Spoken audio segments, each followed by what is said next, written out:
என்னுடைய அப்பா பாரதி ராஜா அவர்கள் இறந்து விட்டார்கள். அதிகாலையில் நான் முதல்ல போய் நிற்கிறேன். நின்னபோது ஒரு அழைப்பு. அடுத்ததாக வந்தது அவருடைய உயிருக்கு இனியவர்கள் ராதிகா அவர்கள் வர்றாங்க. வரும்போது அவங்க வந்தோடனே இவர் அண்ணன்கிட்டருந்து அழைப்பு வருது. அப்போ எனக்கிட்ட பேசுகிறாரு, நான் இந்த மாதிரி வர முடியல, ஒரு கெடுவாய்ப்பாக வேறு ஒரு நாட்டில் இருக்கிறேன், நீங்கள் இருந்து பார்த்துக்கிறங்க அப்படி. ஒவ்வொரு 10 நிமிஷம் 20 நிமிஷத்துக்கு ஒரு தடவை அழைச்சி பேசி அவர் காட்டிய ஆர்வமும் இந்த ஈடுபாடும் இன்றும் என் மனதில் அப்படியே இருக்குது. அது எல்லா மனிதனும் ஏதோ ஒப்புக்கிற விசாரிச்சா போச்சு அப்படின்னு நிற்கலை. அது எல்லா மனிதருக்கும் வராது, எல்லாருக்கும் வராது. ஆனால் ஒரு மனித மாண்பு கொண்ட ஒரு மகத்தான மகனால் தான் இதெல்லாம் செய்ய முடியும். பல இடங்கள்ல அவருடைய மனைவியினுடைய தாயார் இறந்து போயிட்டாங்க. நாங்கள் 3 பேர் தான் நிற்கிறோம். நான், எங்கள் அண்ணன், அங்கே கராத்தேன்னு 3 பேர் தான் நிற்கிறோம். 3 பேர் நின்று அந்த காரியங்களை செய்தோம். அப்போ எந்த ஒரு இடத்திலையும் ஒரு மனிதனின் மகிழ்ச்சியான தருணம், துயரமான தருணத்திலையும் முதலாளாக நிற்கிற ஒரு மகன் இந்த மண்ணில் உண்டென்றால் நடிகன் என்பதை தாண்டி என்னுடைய அண்ணன் சரத்குமார் அவர்கள் தான். அதுதான் இங்கே எல்லாரையும் கட்சி தாண்டி, கொள்கை கோட்பாடு தாண்டி அவருக்கு அருகில் உட்கார வைத்திருக்கிறது. காரணம் இதுதான்.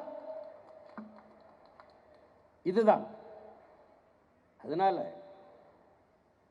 இந்த விழாவில் பங்கேற்ற என்னுடைய பெற்றோர்கள் எப்போதும் போல அவர் மேல் நீங்கள் பேரன்பு வைக்க வேண்டும். என் உயிர் தம்பி தங்கைகள் அவரை நடிகர் என்பதை தாண்டி இவ்வளவு தூரம் அவர் சாதித்ததற்கு காரணம் என்ன? அவர் இந்த உயரத்தை தொற்றிருப்பதற்கு அவர் கொடுத்த விலையை, அவர் பட்ட துயரங்கள், அவர் பட்ட அவமானங்கள், அவர் பட்ட காயங்கள், கஷ்டங்களை எல்லாம் பார்த்தீர்கள் என்றால் உங்களுக்கு மிகப்பெரிய பெருமையும் வியப்பும் வரும். அவரை நீங்கள் ஒரு முன்மாதிரியாக, ஆங்கிலத்தில் ரோல் மாடல் என்று சொல்வார்கள், அப்படி எடுத்துக்கொள்ளும். சாதாரணமாக வந்துடல, திடீர்னு வந்து உட்கார்ந்துடல. அவ்வளவு உழைப்பை கொடுத்து இன்றைக்கும் அவர் யாரிடம் இன்றைக்கு தேடி அவர்களுக்கு வாய்ப்பு வருகிறது என்றால் தன்னுடைய உடலை அவர் பேணி பாதுகாத்ததின் பொருட்டு எந்த கதாபாத்திரத்துக்கு, இன்னைக்கு தெலுங்கு படம் பார்த்தீங்கன்னா, இப்போ நீங்கள் வந்திருக்கு இந்த ஜனநாயகன் படம், இந்த ஜனநாயகத்தின் உண்மையான பதிப்பு பகவந்த் கேசரி.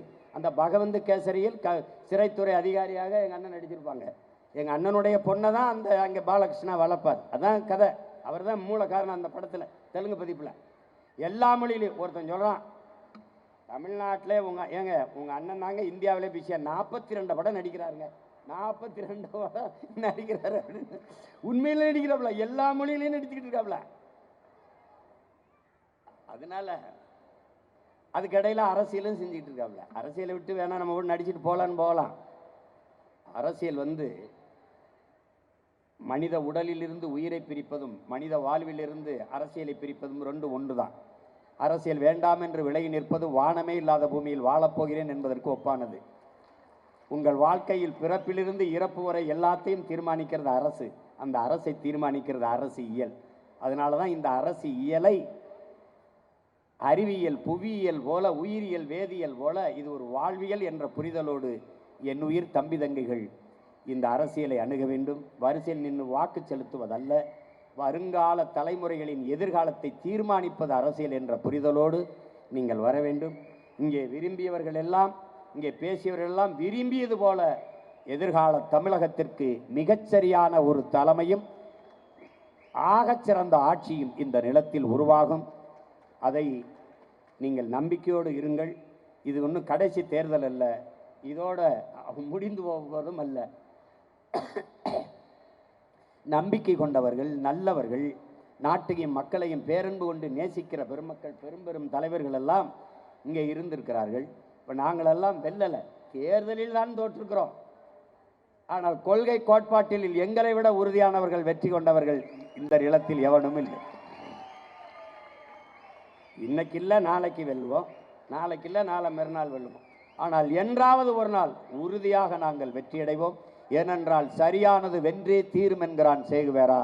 சரியானதின் பக்கம் நிற்கிற உங்கள் பிள்ளைகள் நாங்கள் வென்றே தீருவோம். சரித்திரத்தில் தனக்கென்று பல பக்கங்களை நிறைத்திருக்கிற சரித்திர நாயகன் என்னுயிர் அண்ணன் சரத்குமார் அவர்கள் தமிழ் திரையுலக வரலாறாக இருந்தாலும், தமிழ் தேசியனத்தின் அரசியல் வரலாறாக இருந்தாலும், அவருடைய பக்கங்களை எவரும் மறைக்க முடியாது, மறுக்க முடியாது என்பதை மகிழ்வோடு இந்த மன்றத்திலே தெரிவிக்கிறேன். தவிர்க்க முடியாத தம்ப்நெயில்ஸ், கலக்கலான கண்டென்ட்ஸ், சினிமாவும் சீரியஸ் பிரச்சனைகளும், பல வருடங்கள் இடைவெளிக்கு பிறகு இந்த படத்துல ஒரு கலகலப்பும் கைகலப்பும்,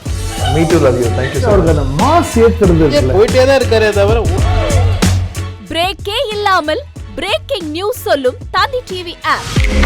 இன்ஸ்டா தலைமுறை வரை இறங்கி அடிக்கும் தந்தி டிவியின் டிஜிட்டல் எக்ஸ்க்ளூசிவ். அது தண்ணிக்குள்ள போகும்போது ஹேங் ஆயிடுச்சு.